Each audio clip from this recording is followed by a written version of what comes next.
My name is Jayme Minor, and I am your MC and host for tonight's event. Thank you. Yes, clap away. So before we get started, we're going to feed you. And you can make your way up there. It's just kind of like a self-serve thing. If you have any questions, you can ask the two gentlemen there on what the food is and what you can grab. And then also talk to Tyler and ask him what he does. He will speak later at the end of the event, but it's pretty amazing what he does out there in the city. So go ahead, get up, don't be shy, and grab some food, and we'll get you fed, and then we'll get things rolling. Woo! I like your jacket. It's a great pleasure to be here with you this evening. I'm sorry I couldn't be in person. I'm in Toronto, as Ainsley mentioned. And excited to learn about the launch of the project, the Deciduous project. It really is a milestone. That's a very significant step in the journey that Ainsley has had, independent of Skills for Change, but also towards this goal and dream that she's had of creating a more inclusive and supportive and empowered society, particularly as it relates to unhoused young people. And so the inception of the project, with Ainsley's vision, is really a testament of what can be achieved when you see determination meeting purpose. Ainsley mentioned a bit of her connection to Skills for Change. She is an alumna of our Skills for Change Black Leadership Institute for Social Change. She was actually part of the first cohort of participants who receive training and support and mentorship from Skills for Change staff and the scholar in residence, Dr. Wesley Critchlow, and really focused on providing support and leadership training around community engagement and project leadership for initiatives such as Deciduous. And so this program that we ran, we were so confident with Ainsley's vision and dream, and we felt that it helped her to fine-tune her project and give her some of the insights and critical thinking skills instrumental in realization of Deciduous. And her journey from a participant to a change maker really underscores the impact of investing in leadership development within underrepresented groups.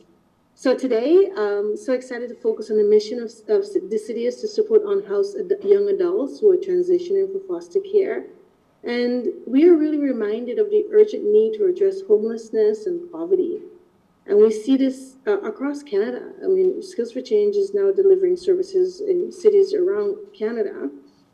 And we see these issues are represent not just a challenge, but really a call to action for organizations and individuals alike. And so the Deciduous project emerges as a beacon of hope. And I was so excited to see the message in January that it's launching, because I'm hopeful that through this project, there's an opportunity to break the generational cycle of poverty and trauma by providing shelter and skills training and the necessary support to help these young adults gain independence. And so the work we do at Skills for Change has always been committed to serving underserved and marginalized groups and striving to create pathways for success and empowerment. And so we hope to be able to collaborate further with Ainsley and the team to align our missions, as it really does embody our shared values of compassion and equity and transformative change to the project that we do. So through these projects, we will witness the power of community, and you're all here this evening, and the difference we can all make when we support one another in the pursuit of a common goal. I am confident that Ainsley's leadership and the leadership of her support team, and she's put together a solid team, are shining examples of how passion and education can converge to create meaningful change. Reflecting back on her experience with us at Skills for Change, the Black Leadership Institute, I feel that and Ainsley can speak a lot to that, we aim to equip participants with tools needed for ambitious projects like this, but also to highlight the importance of community leadership in driving social innovation. So as we celebrate the launch of Deciduous today, I just want to acknowledge the critical role that each of us play in supporting causes like this. I feel that the project is filled with promise and potential, and through all of our collective effort, I think we'll see this vision that Ainsley and the team has come to reality. Because the project is not just about providing access to shelter and awareness of those needs, it's about offering hope. I believe it's about building resilience and creating opportunities for those who have been left behind. So in closing, I just want to extend my heartfelt congratulations to Ainsley and everyone involved in getting the project off the ground, pushing through, and your dedication is inspiring to me and the work that we're doing in community. And your efforts are a beacon of change. And so everyone who came out this evening, thank you. I feel that we stand on the brink of a new chapter, one where we embrace the power of community, and really the power of community to uplift, support, and transform lives. So I want to just close and say thank you for your commitment, your passion, and your belief in a better tomorrow. And I think together we will continue to make a difference. I'm so grateful that I had the opportunity to pop in virtually today to see some of you and to really just celebrate Ainsley and the team in getting this project going. So congratulations and wishing it the very best of success through the launch and moving forward. Thank you. Thank you so much, Surranna. Thank you. For the rest of your evening, everybody, thank you for having me. Thank you so much, Surranna. Thank you. Bye. Awesome. Okay, so we weren't supposed to start with that, but we were a little bit late, and she was kind of just sitting there in her camera in the room. We're like, we better get her on the Zoom because she couldn't eat any of the food that we were having. So, like I said earlier, my name is Jayme Minor. I'm your MC and host and also a performer. I will be doing a couple songs for you tonight. And, you know, I'm part of this through Britton, who I met quite a while ago. And he has done a lot of the photos and the videos for my project, which is Oktoberfest, a sober music festival. And he brought me into Deciduous to say, hey, can you help us start this up? How do we get people into a room? How do we, you know, get our message across and do this? And I was like, absolutely, I will. And the reason why I want to be a part of this is because I've gone through recovery and addiction. And I know that if I didn't get into the rehabilitation facility that I did at the time in my life, I could have easily ended up homeless. I was on that path of losing absolutely everything. And I was blessed to be able to afford to go to somewhere. But going back to that, someone started that center I went through. Someone created it just like we're creating now, and it saved my life. So we're starting something big, we're starting something beautiful, and if it helps one person and two people and three people, that's what matters. When you go through recovery and addiction like me, everybody has a story. And a lot of times you'll hear the story. I would rather share my story through song. And this song is called Rise of the Phoenix, and it's my journey from addiction, recovery, to sobriety.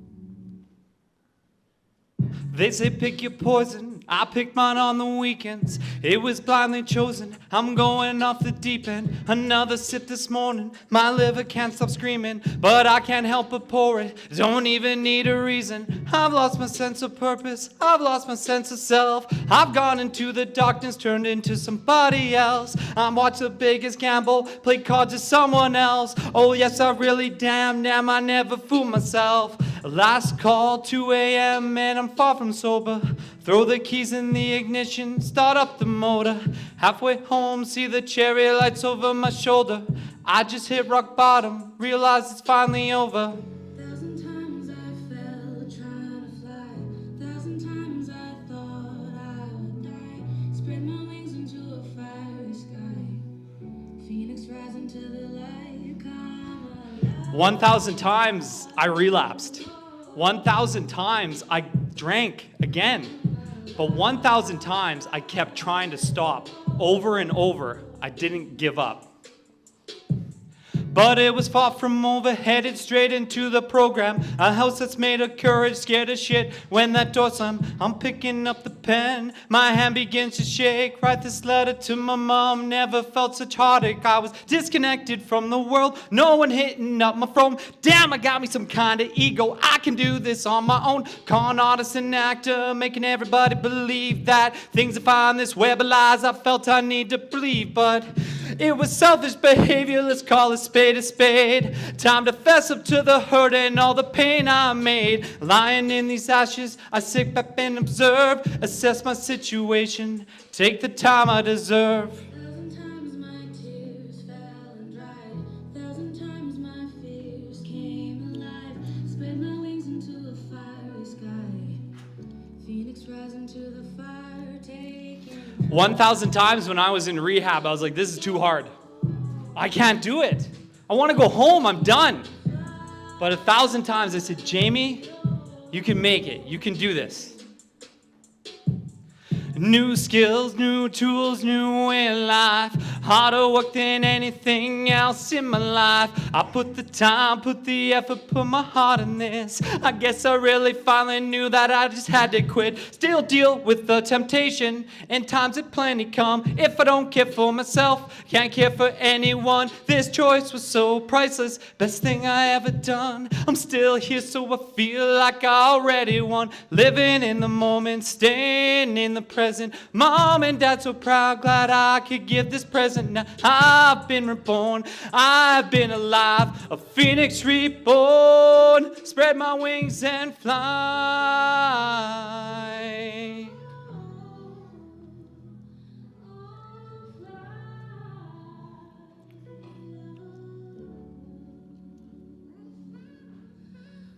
What do we do if we fall? We get back up. What do we do if we see someone else falling? We help them get back up, and we can do it together.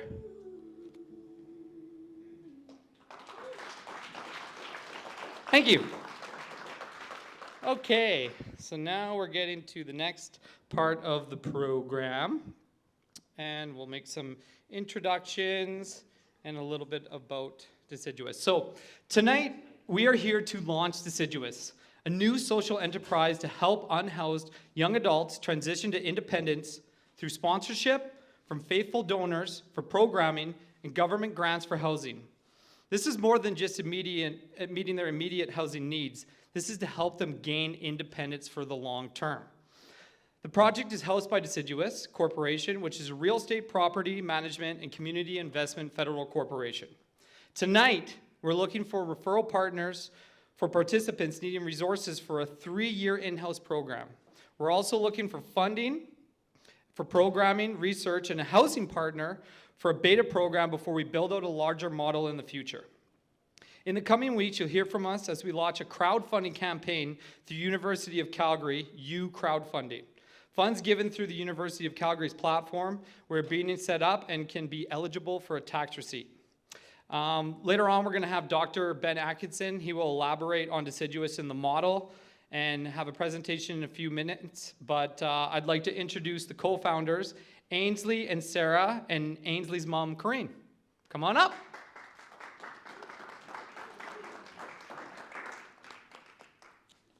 Here you go.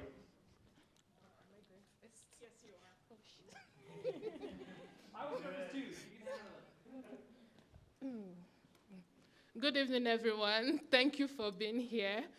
My name is Sarah. I'm the co-founder of Deciduous along with Ainsley. We met at university, St. Mary's University. So before I go on, I have a quote I would like to share. So it's a quote by Eleanor Roosevelt. So it says, "The future belongs to those who believe in the beauty of their dreams." So one day, Ainsley told me about a dream of hers, which is to help those who are unhoused. So I don't know about you, but I'm a firm believer in the power of a good deed. And I saw this as an opportunity to, contribute and also give back to this great country, Canada. So the concept of Deciduous to me is not just about providing a warm meal for the night or a bed for the night. It's about extending a helping hand to those who need it. It's about restoring dignity. It's about restoring hope. It's about helping those who are falling on hard times. So about 90% of my background comes with working with the vulnerable population. I have a bachelor's degree in psychology, and I've worked with people who has mental health disorders. I did volunteer at the crisis line, worked with seniors, and also did a little bit of work with women who have experienced domestic violence. So that's why I'm so passionate about this project that Ainsley and I are doing. So I want you to help us share the word, post it on social media, take pictures, hashtag Deciduous Corp. So help partner with us, share the word, and thank you so much for coming here tonight, and thank you for being here to support us.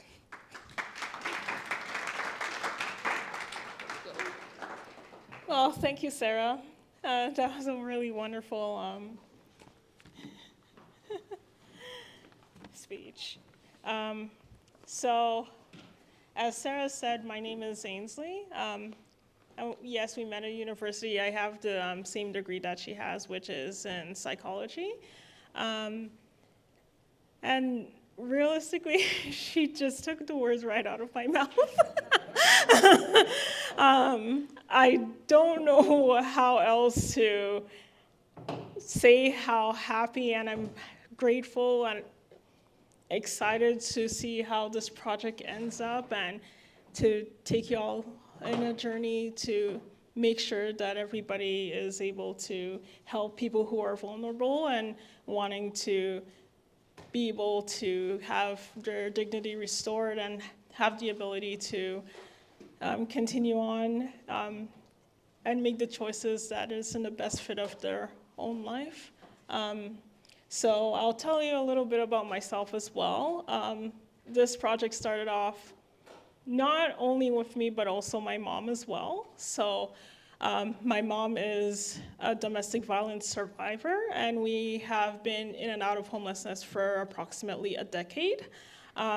So my experience is a combination of three things. So one is lived experience, the other one is through education, and my third one is through work experience. So I also have worked with vulnerable populations before.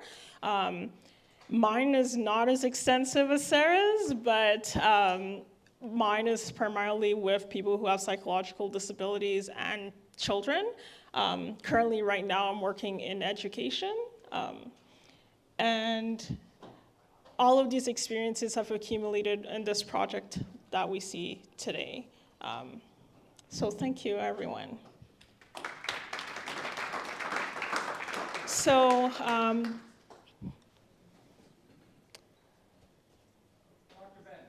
okay. Ben, please come on up. Thank you so much. So my name is Ben Atkinson. I've done this research with my wife, Michelle, over there. We're very excited about this project, and sometimes I get a little nervous when I think about getting excited about something, because I remember when I was on the academic job market back in 2009, and I was doing an interview, and I felt so good, and I'd never felt this good about an interview in my life. Normally, back then, I was just so terrified and petrified when I gave an interview. But this time I was so excited, and the interviewer from UBC Okanagan, she asked me to talk about my research, and so I'm really excited about my research. You can't imagine how excited I am about my research. And so I'm going on about it, and then she's like, "It's okay, relax, relax." And I'm like, "Okay." And so I keep going, and I'm talking about my gas price research, and I'm like, it goes up like this, it goes down like this, and she's like, it's okay, relax. I'm like, now I'm terrified. Okay. So I might present in a bit of a weird way, but sometimes when I get excited, but I'm just excited, and I'm excited about this project. So like I said, Michelle and I have been writing about this. So first we want to just give a land and economy acknowledgement.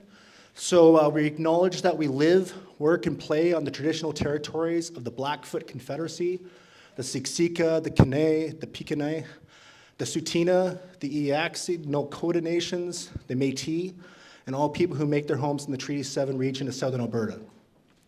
We are mindful of broken covenants, and we want to continue striving to make things right. We would also like to acknowledge those who came here forcibly, particularly as a result of the transatlantic slave trade. Therefore, we honor and pay tribute to the ancestors of African origin and descent. We'd also like to acknowledge immigrants, refugees, and the migration of different people, because their resources and labor were and are used to create the economy that we all take advantage of today. We ultimately wanted to build respectful relationships, and acknowledgement is an important part of it. It honors the authentic history of North America, and it tells the story of its creation of this country that has historically been missing. So the agenda is I want to give an overview of the Deciduous Project, give the history, our personal, me and Michelle, our personal history with Deciduous, the features and benefits of the program, the SEI model, and then some summary remarks. So the first thing I just want to do here is play a very short 3-minute video, which features Ainsley and her mother, Corinne.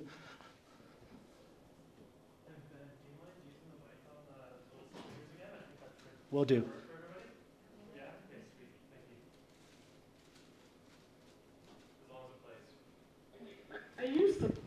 I used to be. I was the eldest of, as I said, 12 kids, and I was the one that was always doing stuff with them.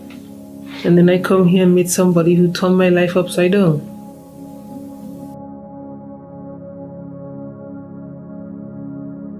When we're talking about things like domestic violence and homelessness, we always think about all the negatives and all the stuff that comes out of that, but we don't really talk about the alternatives that come out of that, and also the connections and the way that we develop communities were also very interesting, right? I even remember after my mom, when my mom left, we were living in low-income housing. It primarily consisted of women and their children who are coming out of a similar situation like that. Nobody had a lot, so a lot of the women who were there were either on social assistance or going to school. And in that particular living situation, women were able to just laugh and had the ability to have access to somebody who they know that they could trust to take care of their own children. They could have went outside for coffee, left for 2 hours, came back, and nobody would have said anything. And the children as well were also happy they were able to just be, right? There was no fear anymore. And that was after they left that abusive household. Well, of course, like we always think about, it's so sad that this person grew up in a single parent household, but what was the alternative to that? When we were in supportive transitional homeless shelters and stuff like that, the community that was there, that was a key that I thought that was very important. And that is something that I'm looking to replicate, because the thing is that when we're talking about things like domestic violence and homelessness, we always think about all the negatives and all the stuff that comes out of that, but we don't really talk about the alternatives that have come out of that, where yeah, of course there's a domestic violence situation, but I saw that there were a lot of women when they left, they got the ability to do things that they didn't think that it was even possible for themselves and their own family.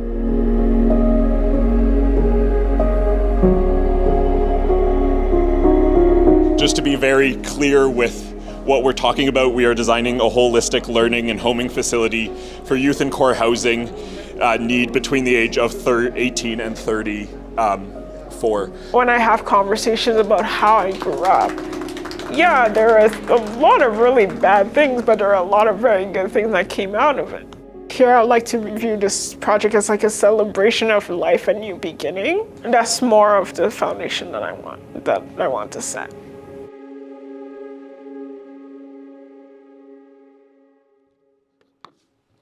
Oh dear, okay.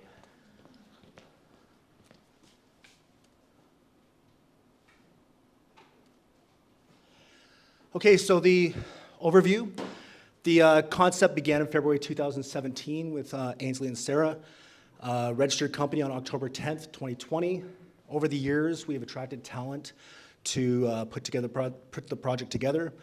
And our values is that Deciduous is something that is sustainable, meaning we have integrity both within and outside of the corporation. So the SCI model is something that was developed by an academic in the US named Kristen Ferguson. And she did a project well, I'll get that in a minute. It's a research-supported intervention using a team approach that engages homeless youths in paid employment, as well as case management and mental health services via an agency-run social enterprise. So it's not just a matter of giving them their day-to-day needs, giving them food, giving them clothing and temporary shelter. What it does, it helps them to determine what they want to do with their lives and to create their own business that will leave them, make them self-sustainable in the long run. And that's a big point of this, is that it gives them a chance to choose their own career, okay, in partnership with educational institutions. And Kristen Ferguson in the US, along with their co-authors, they did this in LA, and it worked really well. In the various papers they did quantitative and qualitative analyses where they found that youths who took part in these programs ended up feeling a lot more self-confident in themselves.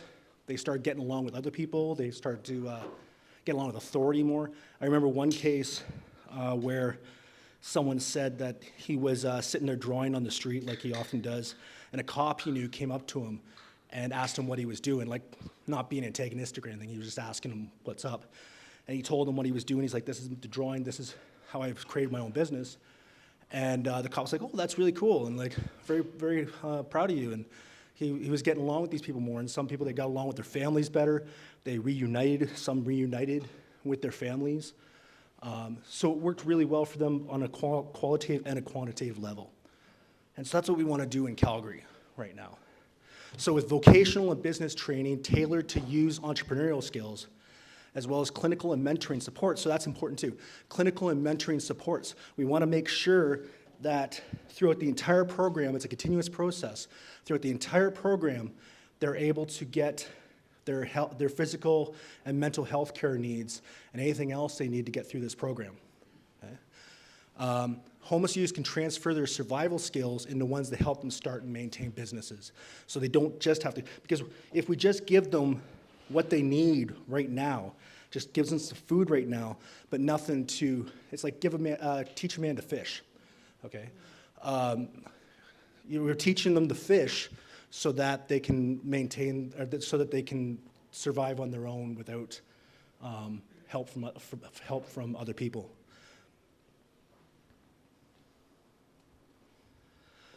So the project focus is to design programming and space that helps people stuck in a cycle of poverty gain education and skills to become self-sufficient. It is created to learn about different minority communities and to have them engage in creating a community they could visit in the real world and be part of something larger than themselves. We will create a real estate, property management, and community investment federal corporations to serve marginalized community via online education and support. Okay. And I'll get more into that in a minute. So we want to take 10 individuals, just a pilot project, small pilot project, and it's following Kristen Ferguson's research and her work in LA. 10 individuals who exited foster care, 50% who identify as female, and are affected by homelessness will be offered the opportunity to go to a vocational institution and get wrapped around services for a total of 3 years, along with working with architects to design a living space for them. And we will consensually, of course, film and enable them to tell their stories about their experiences with homelessness, show the services they are using, and how the services impacted their lives. It is open to anyone who wants to participate. We want to be as accessible as possible and inclusive as possible. And any participation is always voluntary and consensual. So what you get if you help us, you get the ability to participate in a new and innovative project with an experienced and diverse team aiming to positively impact the community. We're looking for partnerships and donors, and we're, of course, willing to acknowledge your support. There will also be an ad campaign that includes social media advertising. Each building has a budget, and any amount raised that exceeds it goes into the next build. If you choose to mentor a participant, more video time will be allocated to you with an intern and a skilled employee. So what do we need? Well, cash is always good, but also in-kind dollars, in-depth research and community input, and we also need mentors, staff, speakers, volunteers, and facilitators. So Michelle and my history with Deciduous, when we grew up in Ontario, Southern Ontario, and where I lived was a small town, and I don't remember ever seeing any homeless people when I was young, because I was from a small town. Michelle grew up in Toronto, so she was more experienced with that. But I didn't really start seeing homeless people until I got old enough to take the GO train to Toronto, and then you'd see, like, I remember going down Bay Street and seeing people like sleeping on subway vents for warmth. And then when I moved to Ottawa to go to school, I lived on Elgin Street. If you know that street, it goes downtown. It's where the courthouse is. And there's homeless people, and each one takes their own space along the street. And so I'd give them money when I could, and I was talking to them when I could. But the thing that got me was I don't remember, in hindsight, I don't remember ever seeing any that were not white male. Maybe it was just where I was hanging out or where I lived. But once we moved to Edmonton, then we started seeing a lot more homeless people being Aboriginal. And I noticed that, and I kind of wondered why that would be. And throughout our research that Michelle and I have done, we found out there's a lot of institutionalized racism in the history of Canada, and just racism in general that can create damage to people. And this is what's important for this project, because we don't want to treat everybody as like one solution for everybody, because everyone has their own histories, their own cultural histories, their own familial histories. We've got, for example, when black people came from the States in the 1800s to escape slavery, some came from Oklahoma to the prairies, and even when they were able to get into the country, they were still treated very poorly, very discriminatory. There was also black people who came to Halifax and created a community for themselves called Africville in Halifax. And back in 1970, the city just forcibly took their homes away from them, and some of them fought it for decades. And eventually, the mayor of Halifax in 2001, somewhere around there, 2004, he apologized for it, but the damage was done. And so we got to keep and got to still understand where people come from, so that we can help them as best as we can, because they might not trust authority for legitimate reasons. There was also in 1908, when Mackenzie King was labor minister, former prime minister, but he was labor minister at the time, he wanted to keep people from India out of the country, but he couldn't do it directly because they were British subjects like we were. And so he couldn't keep them out directly, so what he did was he created continuous journey legislation where you could not land in Canada unless you came directly from your country of origin, which kept people from India out because they had to stop somewhere in between. It also happened to keep people from Japan out for the same reason, and intentionally. There was also Japanese internment during World War II. There was the Chinese head tax in the 1800s and the early 1900s, and other ways they were treated very horribly. So, and then of course there's the Aboriginal Canadians who, through the residential school system, and even people today who did not experience it directly themselves, they still heard stories from their families who did experience it, and it creates intergenerational trauma. Okay. And so the whole point of this, saying all that, is that, again, we don't want a one-stop solution for everybody regardless. We need to understand their histories and be able to connect to them so that we can help them as best as we can. Okay. And so we've been working with Deciduous on this project since fall 2017. And in addition to the primary goal of this project, which is to help homeless youths, the project has the potential to inform other providers of service to the homeless. A feature and benefit is co-housing. So what we want to do is we want to help them live amongst people who are not homeless. We don't want to isolate them somewhere and help them that way. We want because they, again, for various legitimate reasons, they have problems trusting authority. Okay? And so, and then also when someone homeless comes into a community, or people say, I don't want them around here, they'll bring more crime or whatever. We want everyone to live together so they can understand each other and realize we can trust them. Both sides can trust the other side. And so this is so co-housing is especially important for homeless people because it helps them avoid isolation. It helps them to develop skills in social interaction and helps them ease any concerns in the public. So again, that's why we want to have a building where they can live, and there'll be retail businesses on the ground floor of the building so that they interact with people around the community and they can trust them, and the people from the community can say, oh, this project is really working. This isn't bringing our property values down or whatever they want to say. So information will be gathered through online e-learning platform for the building itself and public programming.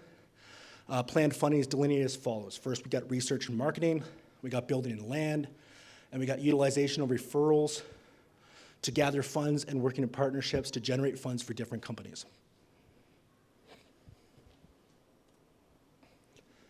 We'll have structured interviews and focus groups. Again, following Kristen Ferguson's research, her methodology. At the beginning, with clinical mentors, qualified clinical mentors, we want to conduct 60 to 90-minute interviews designed to assess their mental and physical health status, high-risk behaviors, peer and family social support, service utilization, homelessness history, trauma history, residential status, and family and social history. Again, so we can understand individually where they're coming from and therefore how we can help them get to where they want to be. Data could be collected from the SEI and control group use, so we'd have a control group just so we could say, okay, the SEI group got these treatments, the control group did not. What's the difference in the results? So collected from both groups with clinical mentors at 2 time points. One is the baseline, which is the first month of the vocational training course, and the follow-up, which is the last month of the business skills training.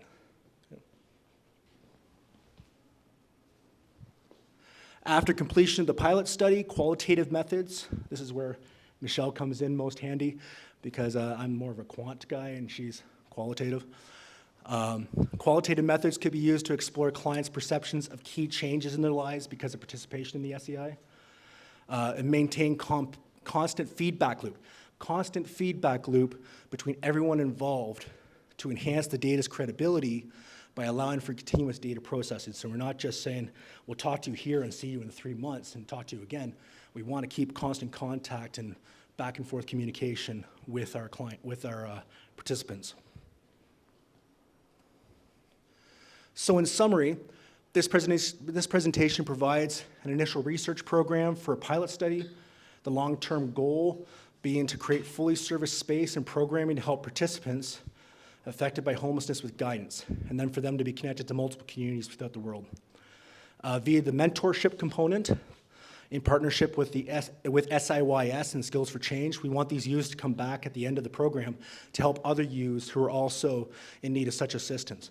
So they can come back and they can say, I was where you were, this program worked for me, and this is how it worked for me, so you've got my stamp of approval for taking part in this program. Okay, thank you.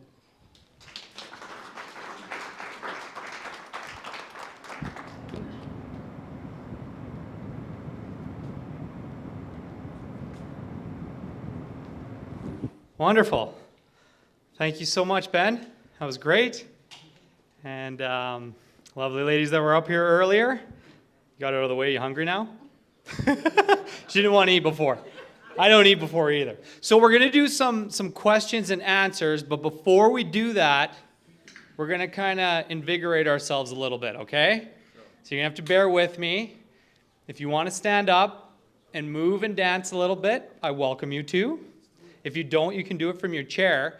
But this song I wrote is called Movin' Makes Me Feel Good.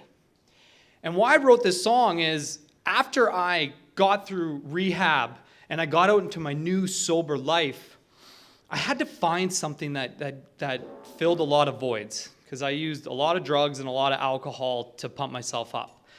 And I was like, the gym, running, moving my body releases all these natural chemicals that gives me this crazy energy that I have today. And I wanted to make a song that I could play that people could be like, you know what? I'm not feeling it today. Put on the song, move their bodies, get excited, and release those natural chemicals that we all have inside ourselves instead of using the unhealthy ones. So it's called Moving Makes Me Feel Good. Dance if you want. Sing along if you can figure out the lyrics. There is one part that I really do say, like, I have actual directions for you to do. They're very, very simple, and I'm pretty sure everybody's going to be able to do it. I know Moose is going to be able to do it for sure. Right, buddy? Yeah. Well, because I know you. All right. You guys ready?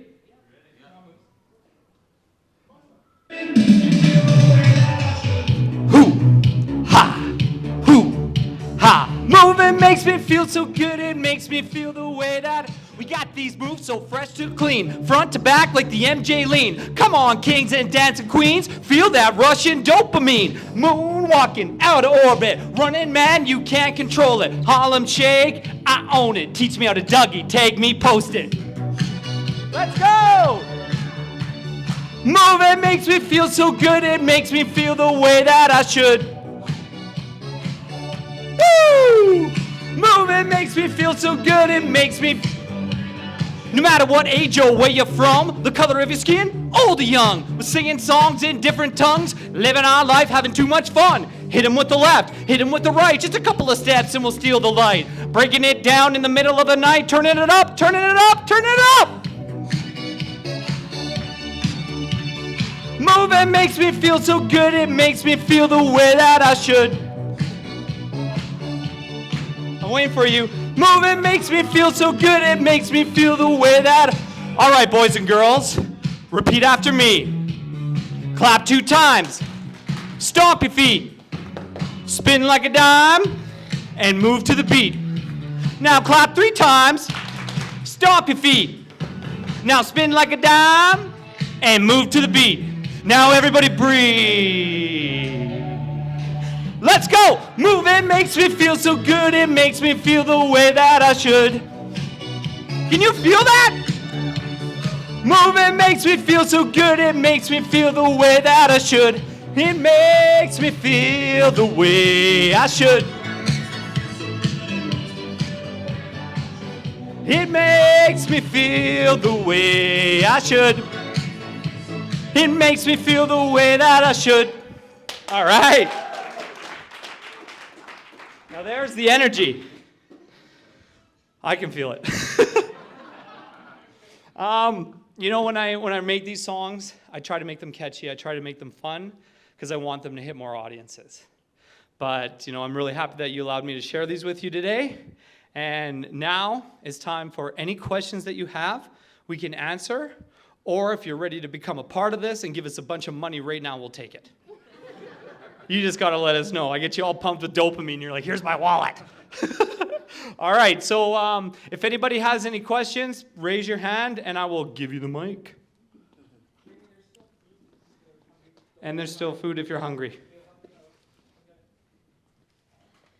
For the pilot project, where are you going to find the 10 participants? So again, following Kristen Ferguson's research, what we want to do is go to people who deal with homeless people regularly, homeless shelters and whatnot, and ask them, can you refer them to us? And to go with that question, do they have to qualify? a part of the pilot project? The youth. Who's qual?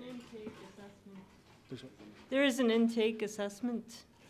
Oh, yeah, yeah. So we have an assessment to, with these, as part of the structured interviews we have at the very beginning to understand where they're coming from and what they need. And what happens if they fail? Like- or the assessment? Both. That's a good question. I never thought of that. Young people, yeah. We will try to, if we can't help them, if they don't fit the resources that we're trying to, or for one reason or another, we will try to help them in terms of locating other resources that might be helpful for them. Thank you. Moose? What's the age group? How do you define youth in this particular application? It's 18 to 34. Oh. Or 35, was it? Well, much older. Yeah. Okay. Because youth can, I work with another program where it starts at 14, so that's why it's Oh, important to okay. know what youth is in this context. Good note for the presentation, actually, say 18 to 34. Yeah. I mean, I think on our website and stuff. Yeah. I don't have a question, but my name is Moose. I'm the CEO of SNYS, Struggle is Their Success, Youth Entrepreneurship. I was introduced to Ainsley and Dr. Ben in early 2019 about this project, Deciduous Group. So I'm a big supporter. The reason why is because homelessness is a crisis, and I see it every day. I don't have a car, I take transit. I've been taking transit for almost a decade, and I still continue to take transit. These homeless youth are in Marlborough Mall, they are in Forest Lawn, they are in the back alley, and when I talk to them, right, they want to change their life, but there is no organizations that will take them in due to their behavior issues, due to their trauma, due to their violence. And the answer is they end up to go to CYOC, the Calgary Young Offender Center. Not just because they're offenders, it's because they feel safe in there. Now, I am not like the Deciduous Corporation. I do youth entrepreneurship. That's all I do. I don't do housing, I don't do that. But the real solution is for the youth who are homeless, who don't have access to resources because of the barriers and red tapes of social work. So I'm all about innovation, collaboration, and unity. So the work that's happening by the Deciduous Corporation and the industry leaders, yes, we need funding. Yes, we need to collaborate. And that's it. So a clap for Ainsley and Deciduous Corporation is all I'm going to say. Thank you. Thank you. Anybody else? If people want to give in kind or support or donate, who do they contact? Okay, well, you can contact, I believe, is the email address on there? So just go to the website. Yeah, go to the website and it'll give our contact information. And when do you plan to launch the program so that you have the 10 participants? Is it funding first and then start working on getting participants? Yeah, we would need to get the funding first, then get participants, and then, yeah.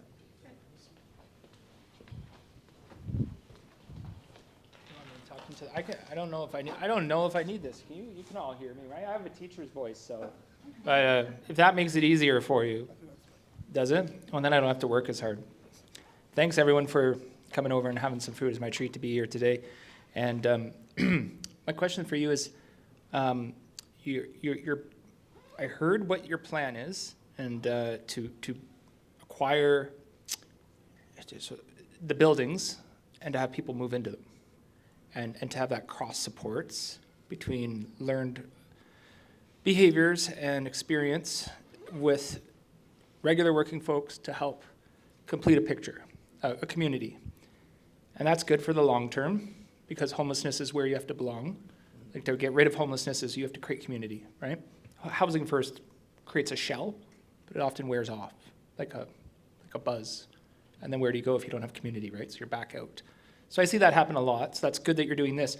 My question, I guess, is more about the legal structure that you're going to use.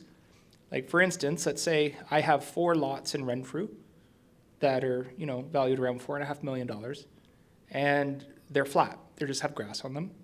And, it's like, what do you do with these lots? And lots of ideas. But what would that look like if we were to talk about a partnership? Who would do the financing, and who would want the ownership of the land? Because getting land for any development is 90% of the work, right? Especially in the inner city. And once you have the land, then it's, easy to get built. So how are you going to figure out that? Where are you going? Do you know where you're going to go to buildings, vacant buildings?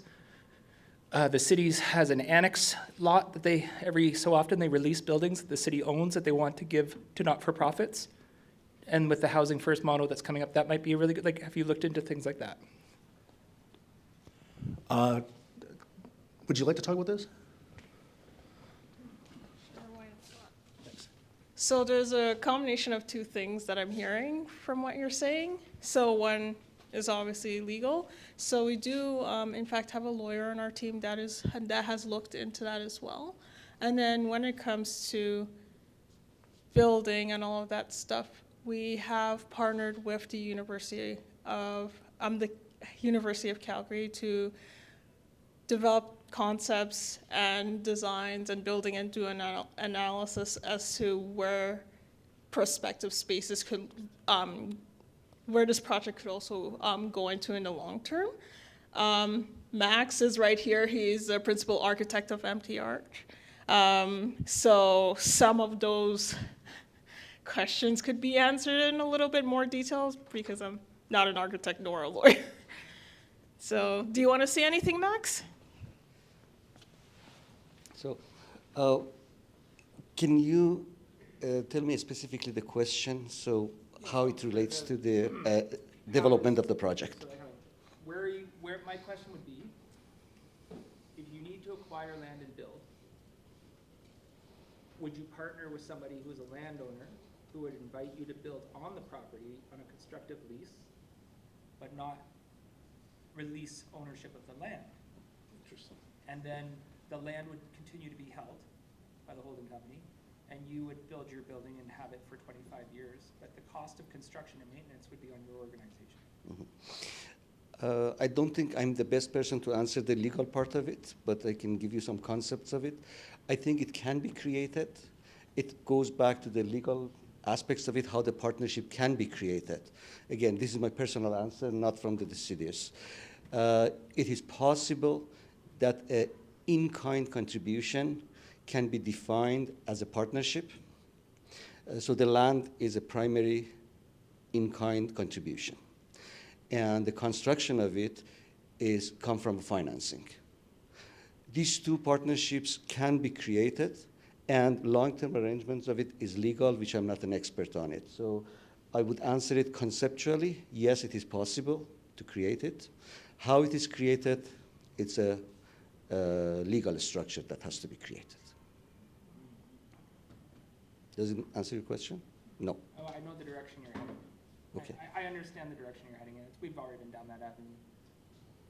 You're going to, I really want this to work for you, and I think, the city is a great avenue because they do auction off properties that the city has in surplus. Every year there's a list that comes out, and they focus on giving them to not-for-profits at a very reasonable price, and they can be often converted into housing units. So I would go through that, and I can help connect you with my connection at the city, who oversees that area. So I'd like to help you connect with them, and then they'll let you know when the next batch of properties are coming up. That's actually Thank you for that offering. It was a conversation a couple of days ago. Okay, so you're aware of that. Exactly, yeah, the same concept, and I actually advised them to find somebody who has the contact. Yeah. Now we have it here. That's perfect. Okay, good.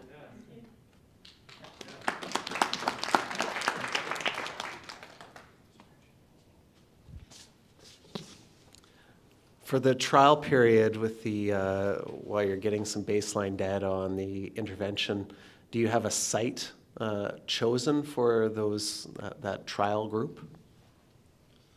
That would be part of this building that we want to build too. So this building would have everything in it. It would be where they would live and also where they would interact with their clinical mentors and whatnot. So we're building it first and then starting. Mm-hmm. And so you're going to start with 10 people. What if you get 100 applicants? And what does the assessment look like? You know, I think if you're looking, there may be individuals who have complex mental health issues or addiction issues. Are you, going to be positioned to support people regardless of their challenges? Yes, we want to be as accessible as possible. So we want to be accessible to people, whether it's based on physical disabilities or mental disabilities, or if they're transgender, or if they're whatever it is. We want to be we want them to be able to take part in this program if possible. If there's more people left over after we select the 10 participants, then like Michelle said, we could refer them to someone else, but at the same time, maybe in the next cohort, maybe they'd be able to come in that one too. Waitlist, exactly. As I was part of the 101 Center development at the Mustard Seed, and a lot of the questions that we came up with was long-term residency of folks, like were they going to be there forever? Like was this their forever home? No, we wanted them to get sustainable, get them settled, get them in a place where they would then move out and someone else would come in. So the long-term dream of this facility is that the same sort of theory that you're looking at, is that you stabilize these folks, you give them employment, you give them the building, they go into market sort of rent because they have the capacity to buy it then or rent it, and then someone else comes in. Is that the long-term philosophy? Okay. So, sorry, I'll hold it. You mentioned about co-housing. How are you going to convince a landlord or someone who's already staying there about co-housing with the youth, I would say? And I also see on your website, it's a 3 years program. After 3 years, what happened? If I were the landlord who co-house with them, I'm like, well, are you gonna leave them with me right now? So if they do anything, is it now my problem? Well, the way I've been thinking about it is we'd own the building, so there wouldn't be a landlord. But after the 3 years is up, then they would move on, and we can have supports follow up with them afterwards. But the idea is that once they're completed the program and they have their business training, their vocational training, they move on and find somewhere else to live.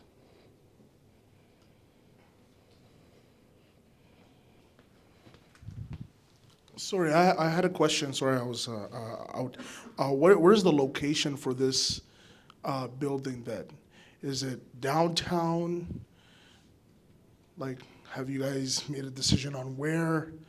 We've been talking about that. Ainsley, do we have A location in place?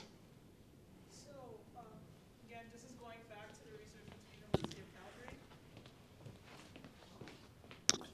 So this is going back to the research that we have done with the University of Calgary. So based on the analysis that we've done, downtown Calgary is the best place to have this type of build.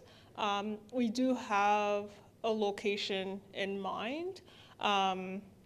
However, that's based on a lot of conversations and also based on a contract as well. I can't remember the exact address. Max, do you remember what it was? Yeah, sure.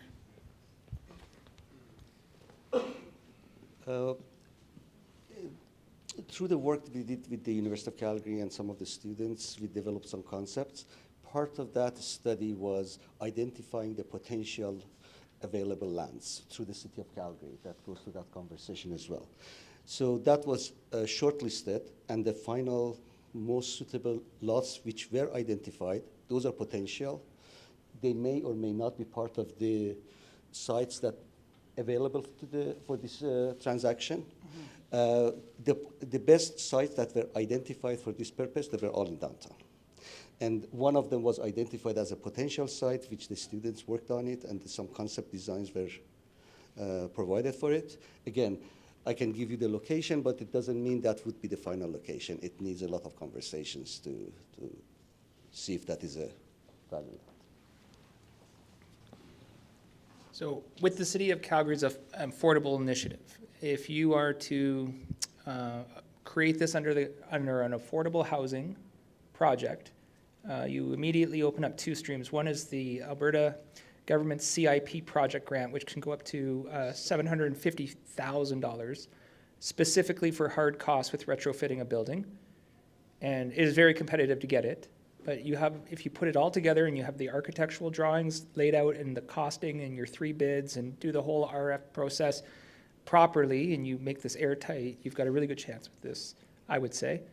The second thing is if you go to the City of Calgary and you look at CMHC and how they're offering their housing initiative structure with the interest-free loans, you can get $85,000 right up front for seed money to do all your initial pro forma, your seed analysis, your construction designs, and all you have to do is apply for that, and that is forgiven.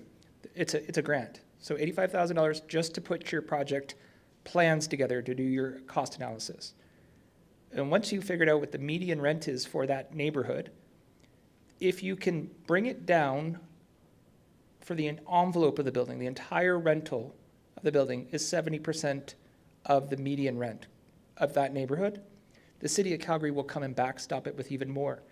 You will get your own project planner who will be at your beck and call. Every permit, every time you have to contact the planning department, your application goes right to the top to help expedite the process because they want these builds. But to get that treatment, you have to have the entire envelope, the entire revenue structure of the building has to be 70% of the median average rent. That's pretty steep, right? But if you think about that downtown, it can be quite high depending where you are. And the second thing is it doesn't have to be for every unit. You can keep your top 2 floors at market rent. So if you have a view of something, the 2 top floors could have granite countertops. They can have lovely amenities. And then as you go down, say you get 10 stories. As you go down each story, then it can start to bring in that affordable level. And that way you can also have migration within the building. As people get in and get structured, they might not want to leave the building, they might want to move up. And as vacancies open up, people can move up floors into different, like family accommodations or a different room, and they can stay in the same community, but there's opportunities to move up within the building. And that would qualify because your top floors would be market rent, but where you're subsidizing is floors 1 through 5. Does that make sense? So that's one way to look at doing that. I'm sure you know about that, Max. And yeah, we can keep in touch and we can get a lot of help from you in that department, yes. Thank you very much. Who do you have partnerships with now? Are there any yet? Other than UFC, I guess? Like home space, like, are you talking about home space or guys who provide housing out there that have lots of buildings that are being converted downtown? You know, sounds like a group maybe to go and have a chat with. Oh, yeah, that's a good idea, thanks. I got 100 of them. We're glad you're here. Get his card. Well, it feels like the song brought a lot of energy out. A lot of great questions, everybody. That's awesome, right? Like we're here to get the feedback, get the help, get the guidance, get the advice. You know, if you're going to start something, there's nothing wrong with asking for help. And that's what we're doing. So we appreciate all the amazing comments. There's still food left over. There's drinks. Other than that, we thank you so much for coming, and I hope you all get home safe. Don't forget to plug your car in because winter's still here. Have a great night. I have a question. For me? Yes. Hi everyone, sorry. So before you go, the postcards, if you can just grab one, share it and spread the word. Thank you. Yeah, good idea. Yeah. Spread the word. Oh, Tyler, you have a couple of remarks, probably you. I do. Okay, thanks, Laura. So Laura just came over to me and knows the deal right away, and I didn't have to say anything. So my name is Tyler Melnick, and I started a social enterprise here a year ago. It was February 24th. It was the one-year anniversary of the illegal invasion of Ukraine, my parents' homeland. And I started No Fixed Address to deal with I was just watching during COVID. I was seeing people struggle, my friends, teachers as well. I teach high school. They were complaining about having to work at home. And I'm thinking, gosh, you've got two privileges there you're complaining about. Working at home. Listen to yourself. And, your sourdough start is doing great, I'm sure. But there's real suffering. My dad was homeless. We watched him disappear. His addictions took him in the end. It was 10 years ago, December 12th. He ended up in East Barton, if you know Hamilton, right down by where Ivor Wynn Stadium used to be, where the Ticats played before Tim Hortons Field was built. Funny note, my grandfather, also an alcoholic, because it goes through the family, was the Planoplast yeast salesman who went in to train the employees at the very first Tim Hortons in Hamilton. And the family lore is he came home and he said, Peg, we got to buy one of these things. I think they've got something. And good old British conservative Peggy said, we're not putting our investments in some donut shop. So the family lore is Peggy saved us from being one of the very first Tim Hortons franchisees. So thanks, Peggy. She was lovely, but she could never get over spending money. Because she didn't grow up with much as well. She grew up in the wartime in Britain. She was a war bride. Grandpa went over there, defended that land, and then came back with her. And then that's where it started here. But then my dad never got help with his trauma, and he ended up homeless.